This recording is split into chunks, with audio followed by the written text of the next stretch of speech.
Mesdames et messieurs, bonjour et merci d'avoir pris le train pour cette émission dominicale Zone Franche. Il est notoire que la tension politique couvre depuis plusieurs mois et à l'avant-veille d'élections présidentielles et législatives qui paraissent les plus difficiles et les plus tendues de l'ère du renouveau démocratique, le mot d'ordre devait être à l'apaisement, à l'appel à la paix. Pourtant, il n'est de jour ou de semaine où les acteurs politiques ne rivalisent d'imagination pour en rajouter à la crise. Interpellation politique au Parlement, saisine du Parlement au fin d'envoyer devant la Haute Cour de justice tant d'anciens ministres que le chef de l'État en exercice lui-même, lettres ouvertes adressées au chef de l'État, marches de protestation, déclarations de toutes sortes. Et voici que la tension sociale s'y mêle avec en pointe l'affaire d'Anivor. Dans la foulée, la tension politique reprend par le biais de la cassation des dernières lois électorales votées par le Parlement, et les députés commencent à bouder, estimant que la Cour constitutionnelle commence de plus en plus à vouloir légiférer à leur place. En ce qui concerne le processus de mise en place de la LEPI, l'enregistrement, c'est-à-dire la troisième phase, est lancé avec beaucoup de contestations, tant venant de l'opposition que d'une partie de la société civile. Pour parler de tous ces sujets ce matin, nous recevons un ancien ministre du chef de l'État actuel, Boni Yayi. Il a été depuis 3 mois seulement qu'il a quitté le poste ministre de l'enseignement secondaire, technique et professionnel. Il est ancien député de la 12e circonscription électorale qui regroupe les communes de Lalo, Dogo et Tovikler. Je vais parler du ministre Bernard Aline d'abord. Bonjour monsieur le ministre. Bonjour. Merci d'avoir accepté notre invitation. Vous nous direz aujourd'hui comment vous passez votre temps depuis 3 mois. Vous venez de boucler, je vais dire, les 3 mois du temps de sevrage lorsqu'un ministre quitte le gouvernement. Vous nous direz comment vous avez passé ces 3 mois et qu'est-ce que vous comptez faire en tant qu'homme politique. Je voudrais vous dire aussi, monsieur le ministre, bienvenue dans la nouvelle zone franche, bienvenue dans le nouveau décor, chers amis téléspectateurs. Vous allez constater que cette émission vient de changer de look, de décor, nouveau décor, nouveau générique. Nous espérons que cela pourra nous conduire à de véritables zone franche, c'est-à-dire où les invités n'ont pas la langue de bois. J'animerai cette émission comme d'habitude avec mon collègue Winer Abessi. Bonjour Winer. Brice, bonjour et merci. Merci à vous tous qui nous renouvelez votre confiance, où que vous soyez, quoi que vous fassiez en ce moment. Bernard Lanique d'abord, monsieur le ministre, bonjour. Bonjour. Bienvenue. Merci. Votre nomination le 22 octobre 2008 à la tête du ministère de l'enseignement secondaire a été perçue comme une prime à l'impopularité. Vous aviez en effet été la grosse victime de la vindicte électorale dans la 12e circonscription électorale en 2007, après que vous ayez rompu les amas avec le PSD et Bruno Amoussou. Mais vous êtes sorti de ce ministère tout autant impopulaire. La faconde au vitriol du syndicaliste Urbain Adoukonou, le jour même de votre passation de charge, on s'en souvient encore, il ne vous avait pas épargné. Les travailleurs qui ont décrié votre gestion des hommes et des ressources se sont dit heureux de votre départ. Avec le recul, comment est-ce que vous réagissez au flot aux critiques tous azimuts, et puis aux grèves qui avaient, mettons, marqué votre passage à la tête de ce ministère? Merci, je vous remercie. Je dis bonjour à tous les téléspectateurs et bon dimanche. Je me réjouis d'ailleurs, et ça doit être la 2e ou la 3e fois que j'inaugure des innovations à Canal 3. Je crois que mon aura portera chance à cette émission. Vous êtes un gros chanceux. Je suis vraiment chanceux et je vous remercie. Comme vous le dites, vous savez, en politique, il faut accepter des hauts et des bas. Le parcours d'un bon politicien suit, à mon avis, une courbe sinusoïdale. Si vous êtes constamment en hausse, le jour où vous allez tomber, vous allez le sentir mal. Je crois que mon passage au ministère de l'enseignement secondaire, de la formation technique et professionnelle a été pour moi une période de grande expérience après avoir connu les couloirs de l'Assemblée, les intrigues parlementaires. Je crois qu'il fallait pour mon évolution politique passer par là, et je voudrais saisir votre télévision ici pour remercier le président de la République, le docteur Boni Yayi, qui m'a permis de bénéficier de cette expérience. Je crois que après les 3 mois, je dois vous dire que cette période m'a permis de me reposer, de beaucoup dormir, de suivre l'actualité politique, puisque j'ai l'habitude de dire qu'en politique, il n'y a pas de retraite. Donc je savais que ce n'était pas une retraite. que je devais quand même faire mon propre bilan et apprécier tous ceux qui ont été pour ou contre moi, d'une manière ou d'une autre. Aller contre moi ou pour moi, c'est de m'aider à évoluer politiquement. Je voudrais donc les remercier également. Vous êtes donc un revenant. J'ai dit qu'il y avait des critiques tous azimuts et des grèves ciblées contre votre action.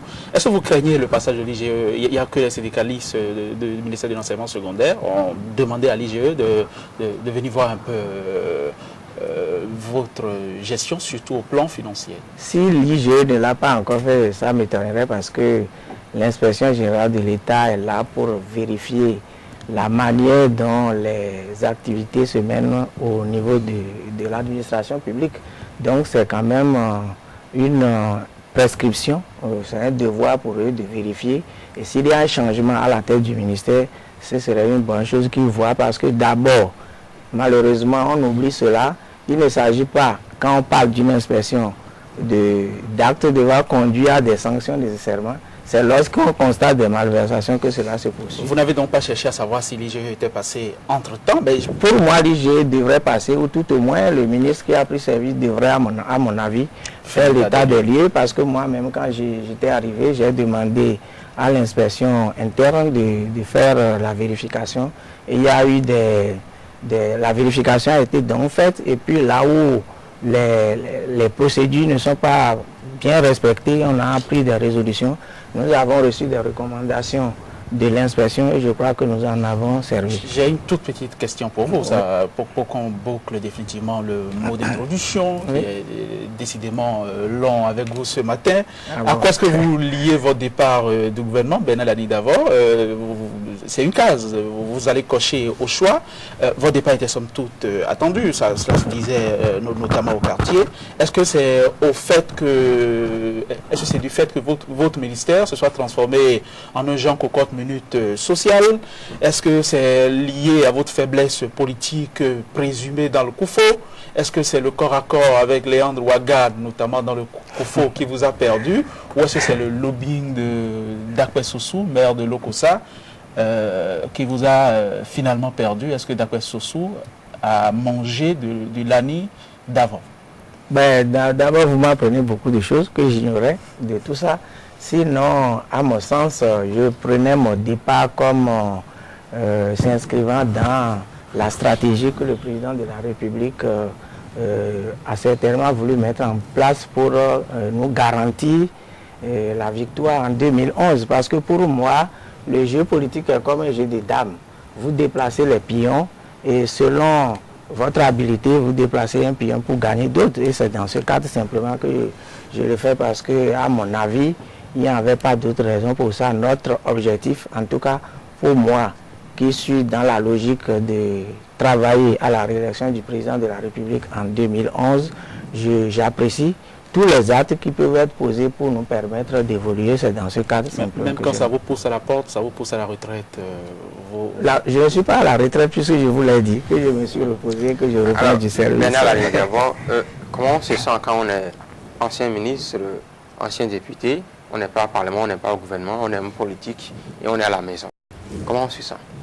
Dans mon cas, la période que je viens de traverser, après donc ce repos, ces vacances un peu forcées, ça me permet de voir lorsque les gens font des commentaires ou lorsqu'il y a des événements, soit au Parlement ou au gouvernement où je suis passé, cela me permet d'apprécier. Je vois est-ce qu'il y a des farfelus qui ne savent pas de quoi ils parlent, ou bien est-ce que ce que les gens disent, les commentaires, est-ce que cela valait la peine, et c'est ça qui me permet de tirer les conséquences pour la poursuite de mon activité politique. Est-ce que c'est vrai aussi, monsieur le ministre, que quand on passe ministre les comptes à banque, vous avez fait votre déclaration telle que prescrite par la loi au niveau de la Cour suprême? Si vous voulez, je vous donne mes numéros de compte et vous irez vérifier. Non, on ne l'a pas vérifié. Vous avez fait votre déclaration à l'entrée et aux sorties du gouvernement? C'est une obligation constitutionnelle. Donc la question que je posais, comment on se sent financièrement dans ces comptes en banque quand on finit d'être ministre? Si c'est un monsieur comme Davor Bernard, je n'ai pas changé autrement. Vous me connaissez, vous pouvez faire un tour chez moi, vous verrez que mon niveau de vie n'a pas changé, je continue d'être. Parce que j'ai une conception de mes responsabilités qui ne sont pas nécessairement ce que les gens pensent. Voilà, Bernard Lamine, d'abord, mon collègue évoquait tout à l'heure des questions à choix multiples et vous avez le loisir de cocher, mais vous avez éludé la question. Je voudrais revenir autrement, parce que cela a aussi trait à toutes les rumeurs qui ont fusé avant votre sortie du gouvernement et qui continuent actuellement. Dites-nous, aujourd'hui, Bernard Lamine, d'abord, est-ce que vous êtes toujours de la coalition FCBE? Je crois que j'ai déjà commencé par dire que mon combat à partir de maintenant, c'est travailler à la réélection du président de la République, le docteur Boni Yayi. Je pense que vous voulez parler des rumeurs qui circulent. Malheureusement, ces rumeurs qui... Justement, les rumeurs disent que vous êtes... Les rumeurs disent que parce que je suis sorti du gouvernement, que je suis allé à la coalition ABT. Mais malheureusement, et c'est ça qui est dommage, c'est ce que je déplore, ces déclarations, ces propos viennent de mes propres frères, qui n'ont pas d'argument pour me déstabiliser. Et souvent, c'est des gens qui posent ces actes-là ou tiennent ces propos pour des besoins de ventre, ou certains qui pensent que, bon, leur ambition numéro 1, c'est d'aller au Parlement, et pour cela, il faut empêcher d'abord Bernard d'être au devant de la scène. Mais ce que je voudrais leur dire, on dit chez moi que, vous savez, en pays Adja, on fait souvent, quand on va au champ, on fait le foyer avec 3 pieds et puis on met des branches de gens, on chauffe. Je voudrais leur dire, on dit chez nous que personne ne fait le foyer sur l'eau. Ça va s'éteindre. Oui, donc, ceux qui disent que, mes propres frères qui disent que je suis allé à la coalition ABT, je crois que lorsque ces propos sortent de leur bouche, le chef de l'État ne peut que donner du crédit. Mais je leur demande d'apporter des preuves, ils n'ont pas de preuves. Donc, c'est des déclarations qui sont de nature à perturber les relations entre le président de la République, le docteur Boni Yayi et moi. Mais moi, je reste serein. Je ne suis pas du tout ébranlé parce que je sais que, comme on le dit également, la vérité, pour aller sur une maison à étage, ne prend pas l'ascenseur. Elle passe par l'escalier. Oui. Donc, je suis patient. Regardez droit dans la caméra et dites que vous n'êtes pas passé à la coalition habitée. Vous n'avez même pas été approché et que ça ne vous a jamais tenté. D'abord, c'est par conviction que j'ai décidé de soutenir le président de la République actuelle depuis ma dernière année au Parlement et je suis toujours dans la logique. Je crois que j'ai eu à dire ici, sur votre plateau, que ce n'est pas nécessairement, on n'est pas obligé d'être ministre ou député pour travailler pour son pays. Et au moment où je vous parle, je suis toujours avec le président de la République. Et je défie quiconque de m'apporter la preuve que par des manœuvres ou par des détours, j'ai été en contact avec le président de la BOAD et je ne crois pas. Je sais que si je n'avais pas tenu certains propos sur votre plateau ici, peut-être que vous pourriez dire aussi que je suis dans la recherche de voies pour aller travailler avec Humbweji. Ce n'est pas le cas. Oui, mais donc, que se passe-t-il dans le cas de concertation de la mouvance présidentielle dans le COFO? Non, ne parlez pas que du COFO.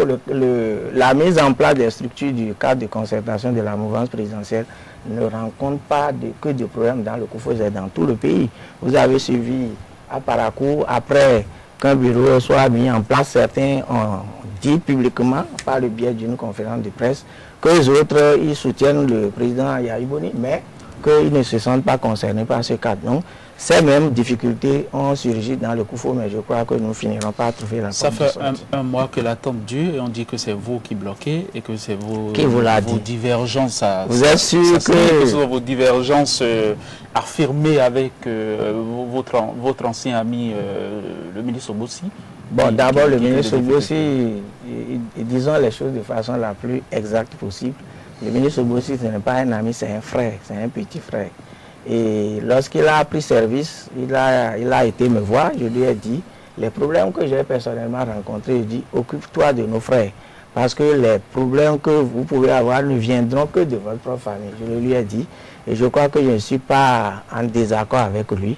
C'est vrai, les gens rapportent des choses qui n'existent pas. Ils me prêtent des intentions sans vérifier. Et c'est là, ça me fait sourire quand il le dit, je sais que tôt ou tard la vérité va sortir. Mais quand vous parlez d'impopularité, je vous invite à aller consulter les archives me concernant parce que depuis 1991, j'ai été régulièrement aux élections législatives. Vous pourrez voir l'évolution des voix que j'ai toujours obtenues dans ma localité. Et malheureusement, depuis que nous avons fini avec les élections législatives, où j'ai été En fait, j'ai été élu, mais on m'a volé les voix, je vous l'ai dit ici. Après, nous avons eu les élections communales. Là, c'était encore plus grave. Et mon